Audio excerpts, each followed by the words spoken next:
আসসালামু আলাইকুম। প্রিয় দর্শক, ইসরায়েল এবং যুক্তরাষ্ট্রের সঙ্গে ইরানের যে যুদ্ধ, সেই যুদ্ধে এখন পুরো দুনিয়া যেন টালমাটাল হয়ে গিয়েছে।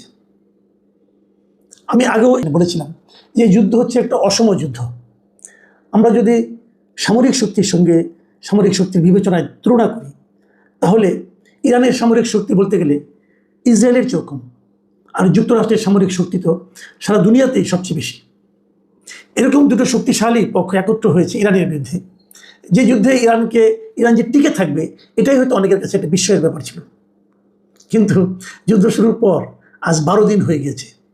এই 12 দিন পরেও কিন্তু যুক্তরাষ্ট্র লক্ষণযোগ্য কোনো সাফল্য এখনো পায়নি। যুক্তরাষ্ট্র যে উদ্দেশ্য নিয়ে যুদ্ধটা শুরু করেছিল, তাদের মূল লক্ষ্য ছিল ইরানের শাসন ক্ষমতায় পরিবর্তন আনা।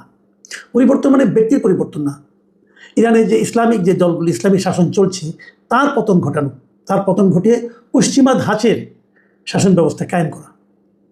এটাই ছিল যুক্তরাষ্ট্রের মূল লক্ষ্য।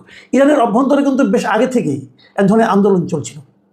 ইরানের যে ইসলামিক শাসন চলছিল, যেটা আয়াতুল্লাহ আলী খামেনির নেতৃত্বে, সে শাসনের ব্যাপারে ওখানকার অনেক শিক্ষিত মানুষ, অনেক তরুণীরা কিন্তু এই বিদ্রোহী হয়ে উঠেছিল এবং এর আন্দোলন চলছিল অনেকদিন ধরে। ইরান সবসময় এই ধরনের আন্দোলনগুলো কঠোর হস্তে দমন করে। কঠোর হস্তে দমন মানে তারা নির্বিচারে তার নিজ দেশের নাগরিকদেরই, ভিন্ন মতাবলম্বীদেরকে দমন করে ফাঁসিতে পর্যন্ত ঝুলিয়ে দেয় অবলীলায়।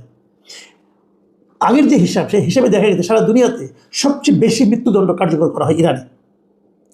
এটাকে মানবাধিকার যারা আন্দোলন করেন, মানবাধিকার নিয়ে আন্দোলন করেন, তাদের কাছে অবশ্যই একটা খারাপ দৃষ্টান্ত। ভিন্ন মতকে সেখানে এভাবে কঠোর হস্তে দমন করা হয়। সে বিচারে ইরানে যে শাসন চলছিল তার সমালোচনা আপনি করতেই পারেন, কিন্তু তার মানে এই নয় যে আমেরিকা অথবা ইসরায়েলের মতো দেশ এসে ইরানকে আক্রমণ করবে, ইরানকে পর্যদস্ত করবে, করে সেখানে তাদের পছন্দের অথবা তাদের পুতুল সরকার বসাবে, যেমনটি নাকি ভেনেজুয়েলাতে আমেরিকা বসিয়েছে। সেটাই ইরানের লোকজন মেনে নেবে, এটা মনে করার কোনো কারণ নেই। এবং হয়েছে এখানে তাই। ইরানের বক্তব্য হলো, আমরা যতটা আমরা মারামারি করি, আমরা আমাদের অধিকার নিয়ে আন্দোলন করি, সেটা আমরা হ্যান্ডেল করবো, কিন্তু তুমি কেন এসে আমার দেশে আক্রমণ করবা? এবং যুক্তরাষ্ট্র কিন্তু ইদানিং আমরা দেখেছি বেশ বেপরোয়া হয়ে গেছে।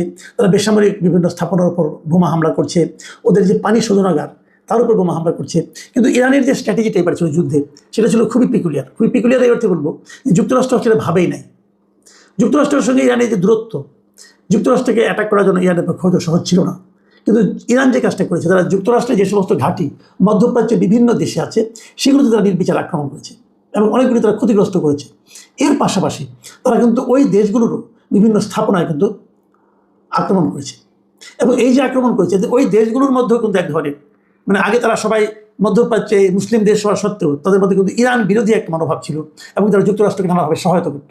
তাদের সেই সহায়তাতেও এখন কিন্তু এক ধরনের চিট ধরেছে এবং তারা ভাবতে শুরু করেছে, ওই সমস্ত দেশের জনগণরা ভাবছে যে যুক্তরাষ্ট্রকে সমর্থন করা, যুক্তরাষ্ট্রকে সাহায্য করা, যুক্তরাষ্ট্রের ঘাঁটি এখানে করতে দেওয়ার কারণেই তাদেরকে এখন আক্রান্ত হতে হচ্ছে। এই জিনিসটা ওই সমস্ত দেশের লোকজন খুব ভালোভাবে নিচ্ছে না। এবং ওই দেশগুলোর প্রায় সবগুলিতেই কিন্তু বিভিন্ন রাজার শাসন চলছে, রাজতন্ত্র চলছে। এবং ওই রাজতন্ত্র এতদিন ওদের রাজতন্ত্র টিকিয়ে রাখার জন্য যুক্তরাষ্ট্রের হেল্প নিত, যুক্তরাষ্ট্রকে নানাভাবে ঘাঁটি করতে দিত, সাহায্য করত।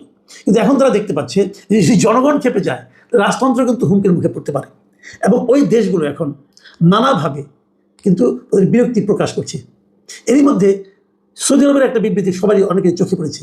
সৌদি আরব এই প্রথমবারের মতো বলেছে যে মধ্যপ্রাচ্যে যত গণ্ডগোল হচ্ছে, যত ঝামেলা হচ্ছে, যত অশান্তি হচ্ছে, তার মূলে রয়েছে ইসরায়েলের ব্যাপারে এ ধরনের প্রকাশ্য এবং সরাসরি বিরোধিতামূলক মন্তব্য সম্ভবত এটি প্রথম। এসব কারণে কিন্তু এটা মনে করা হচ্ছে যে আমেরিকা এরই মধ্যে হয়তো বুঝতে শুরু করেছে যে এই ইরানের উপর হামলাটা তাদের জন্য হয়তোবা বুমেরাং হয়ে দেখা দিতে পারে। এর মধ্যে দুঃসংবাদ কিন্তু আরও অনেক আছে।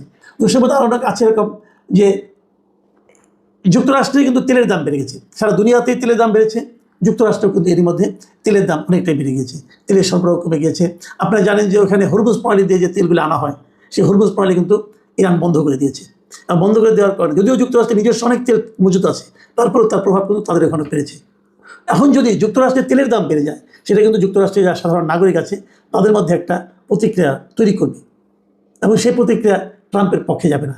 ডেমোক্রেটদের যুদ্ধের বিরোধিতা আগে থেকে করছে এবং যুক্তরাষ্ট্র থেকে তারা এই নৌপথে আক্রমণের জন্য তাদের বিপুল যে সেনাবাহিনী মোতায়েন করতে চাচ্ছিল। দেখা যাচ্ছে যে যুক্তরাষ্ট্রের সেনাবাহিনীর অনেক সদস্যরা, মার্কিন সেনারা ইরানের যুদ্ধ যেতে চাচ্ছেন না। বিশেষ করে তাদের এই আপত্তিটা হয়েছে যুক্তরাষ্ট্র এবং ইসরায়েলের যৌথ হামলায়। প্রথম যে একটা গার্লস স্কুলে বাচ্চাদের স্কুলে আঘাত করা হয়েছিল, যেখানে কমপক্ষে 165 জন শিশু নিহত হয়েছিল। এবং এছাড়া আন্তর্জাতিক জলসীমায় ইরানি যুদ্ধজাহাজের উপর যুক্তরাষ্ট্র যে হামলা করেছিল। আন্তর্জাতিক জলসীমা সাধারণত কোনো জাহাজের উপর হামলা করা হয় না, কিন্তু সেখানে যে হামলাটা যুক্তরাষ্ট্র করেছে, এই ঘটনাগুলো মার্কিন সেনাদের মধ্যে কিন্তু নেতিবাচক প্রভাব তৈরি করেছে।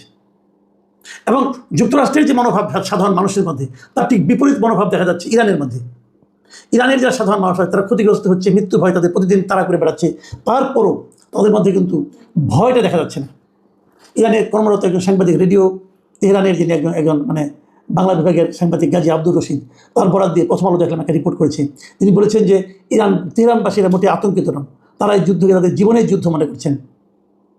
যে এই যে মনোভাবের যে পার্থক্য সারা দুনিয়াতেই হয়, যারা আক্রমণ করে তাদের দেশের জনগণের মনোভাব থাকে যুদ্ধের বিরুদ্ধে, এবং যারা আক্রান্ত হয় সেই দেশের জনগণের অবস্থান থাকে প্রতিশোধের। যেমনটা আমরা মুক্তিযুদ্ধের সময় আমাদের দেশেও দেখেছিলাম। কিন্তু আমাদের দেশে যারা পাকিস্তানি বাহিনী ছিল তারা আক্রমণ করতে এসেছিল, আর আমরা প্রতিরোধ করতে দাঁড়িয়েছিলাম। এবং আক্রমণকারীরা সবসময় কিন্তু এতটা শক্ত মনোবলের অধিকারী হয় না যতটা নাকি আক্রান্তরা হয়, কারণ আক্রান্তরা জীবন দিয়ে তখন লড়ে যায়। সবশেষ যে খবরটা গতকাল থেকে আমরা বিভিন্ন মিডিয়াতে প্রথমে দেখেছিলাম, সেটা হলো ইরানের একটা আধা সরকারি সংবাদ সংস্থা, যার নাম তাসনিম, তারা জানিয়েছিল যে ইরানের ক্ষেপণাস্ত্রের আঘাতে ইসরায়েলের প্রধানমন্ত্রী নেতানিয়াহু নিহত হয়েছেন। পরে সেই দাবিটা ইসরায়েল প্রত্যাখ্যান করেছে, কিন্তু প্রত্যাখ্যান করলেও এটা সত্ত্বেও আবার আরেকটা মিডিয়া তারা বলেছে যে নেতানিয়াহু মারা যায় নাই, তার ভাই মারা গেছে। তবে কে মারা গেছে কে মারা যায়নি সেটা বড় কথা না, বড় কথাটা হলো নেতানিয়াহুর বাসভবন এবং অফিস পর্যন্ত ইরানের ক্ষেপণাস্ত্র যে আঘাত করেছে সেটা কিন্তু সত্য, এবং এই আঘাত করেছে বলেই কিন্তু তার মৃত্যুর গুজবটা ছড়িয়ে পড়েছে। শেষ পর্যন্ত যুদ্ধের কী হবে আমরা এর মধ্যে দেখেছি যে ট্রাম্প এর মধ্যে বলছেন যে ওনারা যুদ্ধবিরতির দিকে যাবেন হয়তো খুব শিগগিরই, এবং এই যে ট্রাম্পের দিক থেকে বলা যে শিগগিরই এই অভিযান সম্পন্ন হবে, এটা সোমবার দিন ট্রাম্প বলেছেন যে ইরানের বিরুদ্ধে যুক্তরাষ্ট্রের অভিযান শিগগিরই সম্পন্ন হবে।